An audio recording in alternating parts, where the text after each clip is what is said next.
હાલો, મારું નામ નીનાબેન હસમુખરાય કામદાર છે. હું રાજકોટમાં જ રહું છું. મને ડાયાબિટીસ આવેલું તો મેં ડૉક્ટર મયંક સરને બતાવેલું. તો મારી ટ્રીટમેન્ટ મયંક સરની જ ચાલે છે ડાયાબિટીસની, અને એનાથી મારું ડાયાબિટીસ એકદમ કંટ્રોલમાં છે.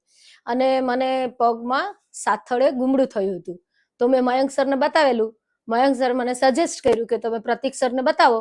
પ્રતીક સર તમને જે આમાં હશે એ કહેશે.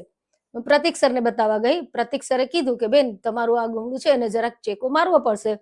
હું તો ચેકાનું નામ સાંભળીને એકદમ ઢીલી થઈ ગઈ હતી, મને રોજ એવું આવી ગયું. પણ ડોક્ટરે એ લોકોએ મને એટલું બધું આપ્યું કે ના ભાઈ, તમને કાંઈ નહીં થાય, તમને ખબર જ નહીં પડે. અને રિયલી પ્રતીક સરે એટલું સરસ મારું ઓપરેશન કર્યું, મને જરાય ખબર જ નથી પડી કે મને ચેકો માર્યો કે શું કર્યું કે ઈ. અને સર્વિસને અહીંયા સ્ટાફની ને એની તો કાંઈ વાત જ ન કરો, એટલું સરસ છે. રાતના 2 વાગે એક બેલ મારી, ત્યાં સ્ટાફ હાજર હતો. એટલે કોઈ જાતની મને અહીંયા કાંઈ તકલીફ નથી કરી. હું તો બધાને સજેસ્ટ કરીશ કે એક વાર કોઈને બી તકલીફ હોય કાંઈ, તો જરૂર અહીંયા આવવું જોઈએ તમારે ગિરિરાજ હોસ્પિટલમાં.